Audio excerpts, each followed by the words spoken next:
इस दुनिया और दीन का कोई तकाबुल नहीं है। अल्लाह ताला दुनिया अपने बंदों में से उसे भी देता है जिससे वो मोहब्बत करता है, और उसे भी जिससे वो नापसंदीदगी रखता है, लेकिन वो दीन सिर्फ उसी को अता फरमाता है जिससे वो मोहब्बत करता है। अल्लाह ने ये पूरी दुनिया सुलेमान अलैहिस्सलाम और जुल्करनैन को भी अता फरमाई, और यही दुनिया कारून और नमरूद को भी दे दी। और अगर दुनिया फजीलत का कोई मेयार होती तो वो रब एक नबी और एक सरकश को कभी भी बराबर न रखता। याद रखो कि सबसे ज्यादा गरीब लोग वो हैं जो माल के सिवा किसी चीज के मालिक नहीं होते। ये वो लोग हैं जो ये गुमान करते हैं कि हर चीज खरीदी जा सकती है, जन्नत भी, और वो ये समझते हैं कि उनकी दुनिया ने उन्हें आखिरत से बेनियाज कर दिया है, क्योंकि वो दुनिया के सबसे अमीर तरीन लोग हैं। माल जिंदगी का एक पहिया है, खुद जिंदगी नहीं है, ये एक वसीला है, मंजिल नहीं है। जब उसे कदमों तले रखा जाए तो ये इंसान को बुलंद कर देता है, और जब इसी माल को सर पर सवार कर लिया जाए तो ये इंसान को गिरा देता है। और माल का मालिक होना दीन में कोई नुक्स पैदा नहीं करता, बल्कि बात तो इसके उलट है कि नेक बंदे के हाथ में पाकीज़ा माल क्या ही बेहतरीन चीज है। लेकिन जरूरी बात यह है कि माल आपके हाथ में हो, आपके दिल में न हो। माल जिंदगी को ज्यादा खूबसूरत तो बना देता है, लेकिन जिंदगी की सबसे खूबसूरत चीजें वो हैं जो खरीदी नहीं जा सकती। माल दवा तो खरीद सकता है लेकिन सेहत नहीं खरीद सकता।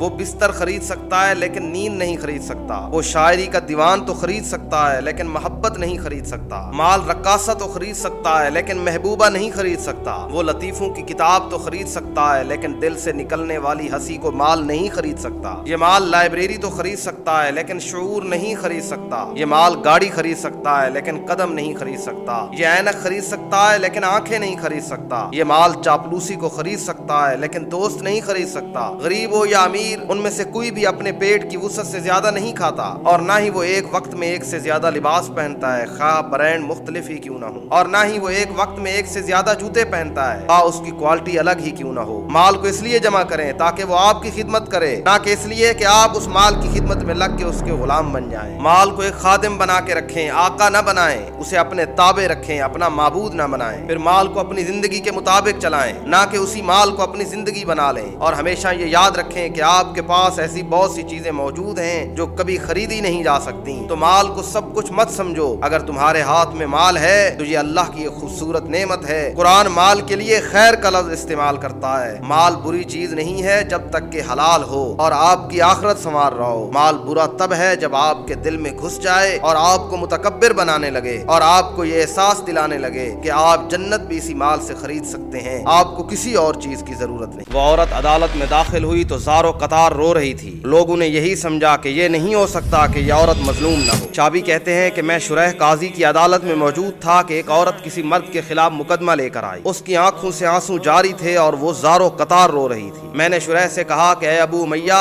मेरा नहीं ख्याल कि ये बेचारी मजलूम न हो। तो उन्होंने मुझसे कहा कि ऐ शाबी, यूसुफ अलैहिस्सलाम के भाई भी तो अपने वालिद के पास इशा के वक्त रोते हुए आए थे। लोगों का हाल हमेशा से यही रहा है कि उनमें से कोई जुल्म और बहतान तराशी करता है और फिर इस तरह फरियाद करता है कि जैसे वही मजलूम हो। लोगों का हमेशा से यही हाल है कि उनमें से कोई अपनी जबान के कोड़े से आपको उधेड़ के रख देता है और हर महफिल में आपकी गीबत करता है, आपका गोश्त खाता है, और फिर जब आपका पैमाना लबरेज हो जाता है और आप में बर्दाश्त का एक जर्रा भी बाकी नहीं रहता और आप जवाब में उसकी किसी बात का रद्द करते हैं, तो आप ये बात देखेंगे कि वो फौरन तकवा की चादर ओढ़ लेता है और आप पर उसी बुराई का इल्जाम लगा देगा जिसमें वो खुद सर तपैर गर्क हुआ है। और आप लोगों को देखेंगे कि बाप की विरासत को तकसीम किया जाता है तो उनमें से कुछ उस पर अकेले ही कब्जा कर लेते हैं। फिर जब कुछ भाई अदालत में अपने हक का मुतालबा करते हैं तो वो शोर मचाने लगते हैं, जालिम होने के बावजूद कि सिला रहमी कहाँ गई, और कोई इंसान अपने भाई को अदालतों में कैसे घसीट सकता है। वो चाहते हैं कि आपको जमीन पर लिटा दें और आपको जबह कर दें, लेकिन अगर आप तड़प उठे तो वो आप पर इल्जाम लगा देंगे कि आपकी बेचैनी ने उन्हें तकलीफ पहुंचाई है, क्योंकि आप एक फर्मा बरदार ज़बिया साबित नहीं हुए। और अगर आपका खून उछल कर उनके कपड़ों पर लग जाए तो ज़बह करने वाला उल्टा इस बात का शिकवा करेगा कि ज़बह होने वाले में सब्र की कितनी कमी है। आप देखोगे लोगों में कि एक बीवी जिंदगी का एक तवील अरसा सब्र करते हुए गुजार देती है, उसकी एक आवाज तक सुनाई नहीं देती, वो उस शख्स की तरफ से एक के बाद दूसरी तौहीन बर्दाश्त करती है। फिर जब पैमाना लबरेज हो जाता है और दुख उसे बोलने पर मजबूर कर देता है तो शौहर इस बात पर नाफरमानी का इल्जाम लगा देता है। याद रखो कि लोगों का मसला ये है कि वो सिर्फ रद्द अमल को देखना जानते हैं और बाकी रहे वो मुसलसल अजाब और तौहीन जिन्हें पहाड़ भी बर्दाश्त न कर सकें, और वो जुल्म जो तह बतह जमा होकर आसमान की बुलंदियों को छू लेता है उसे कोई नहीं देख पाता। तो लोगों के जाहिर पर फैसले न किया करो, अंदर की बात को जाना करो।